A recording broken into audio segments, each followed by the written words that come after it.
Hello, Space Cats. One of you asked me to recommend some children's books, so today I'm going to do just that. And I'm going to tell you what I've been reading that is not for kids. So return your seat and your table to upright and make sure that your belt is buckled. We are heading for touchdown on the runway of Bookish Island.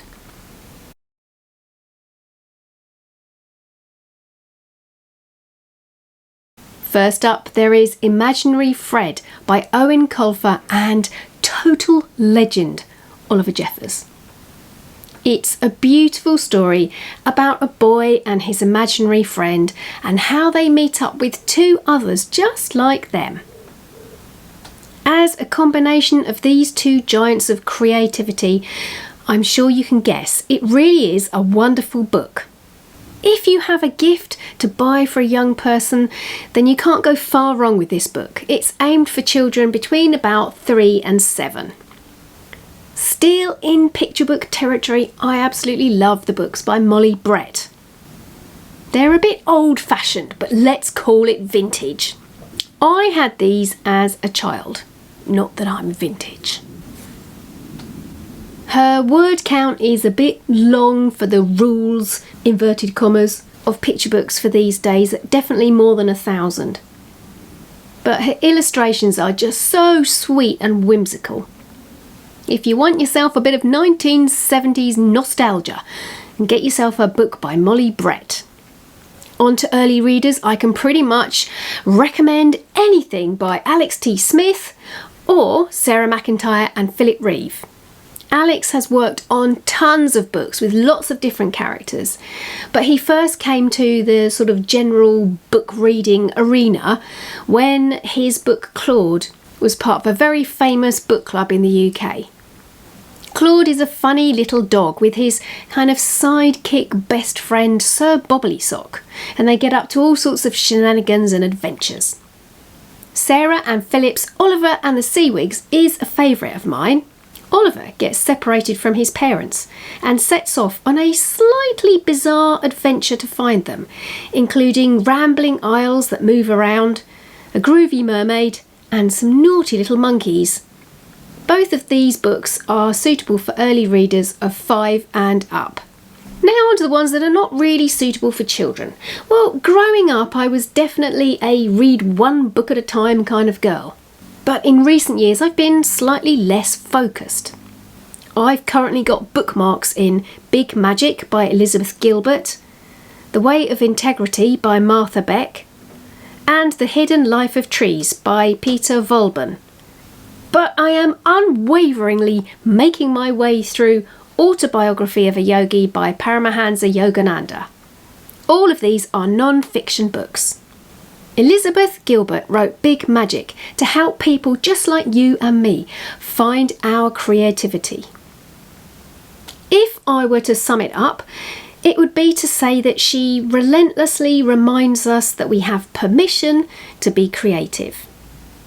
It can be a little bit beaten out of us by the time we get to teenage years. If you were somebody who was, prior to that, really loved writing songs or making plays or perhaps writing stories, and then you got to 13, 14, 15 and thought, this just isn't very grown up. I shan't be doing this any longer. Then you're not alone. Perhaps you thought the desire to create something was just for kids and geniuses. Well, this book is for you. It's a bit of a classic. If you know the name of the author, but you can't quite place it, well, Liz Gilbert wrote Eat, Pray, Love, another classic. The Way of Integrity is another feel-good book, showing us the method of how to find a sense of purpose and lose that awful sort of mental suffering and stuffiness that most of us drag around with us. The back of the book reads, "She shows how to read our internal signals that lead us towards our true path and to recognise what we actually yearn for versus what our culture sells us." I came across the book The Hidden Life of Trees when I was watching a lovely video by the rather wonderful Morgan Long, a channel all about art and books and life from Portland, Oregon. She often films in her legendary bookstore Powell's. I wish we had one like that here. A bookstore that did tea and cakes. Oh, I'd never be out of it. Back to the book. Peter Volban is a professional forester. He looks after vast swathes of forestry land.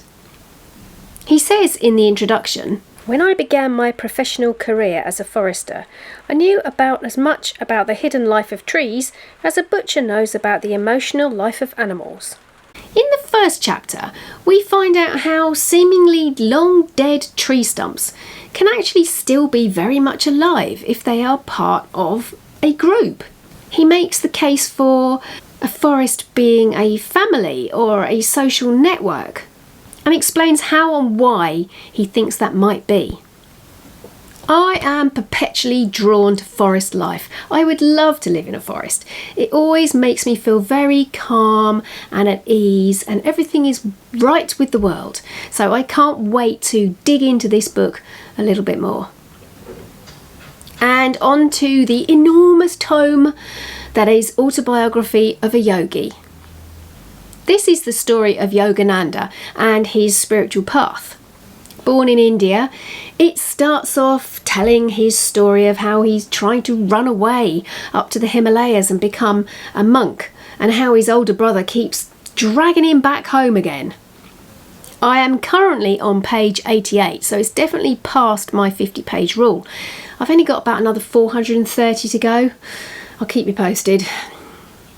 This book just kept coming up in videos or in conversation, or I'd just kind of see images of it and it kept popping into my head. So I thought, somebody is trying to tell me something. I probably ought to read this book. So here we are. If you're looking for inspiration on a deeper level, then this is a good book to read. He seems like such a kind and gentle soul who battles with his ego in the same way that we all do. And finally, a book I've just read and a book I'm about to read.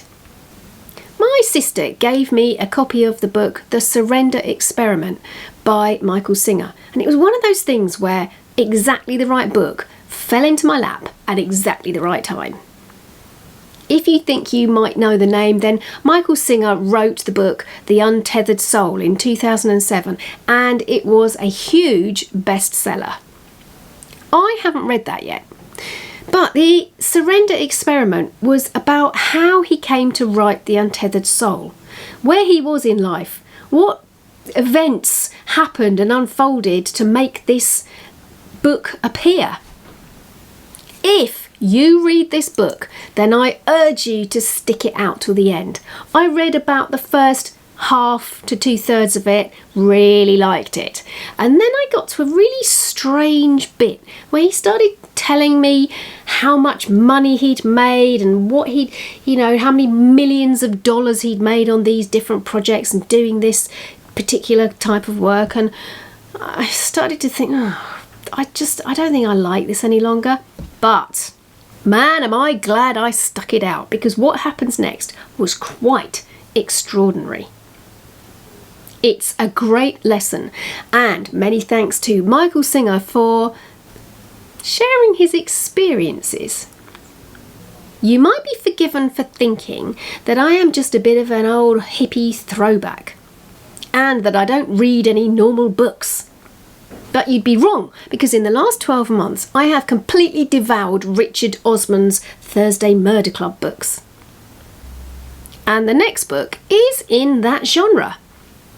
I'm easing myself gently into the Reverend Richard Coles, someone who I've admired from his days in the communards and more latterly as a broadcaster on radio. Plus, he's been on many panel shows and he's very funny and, frankly, bloody good value for money. Murder Before Evensong is his first novel, but he now has a sequel out, which I will doubtless have to buy.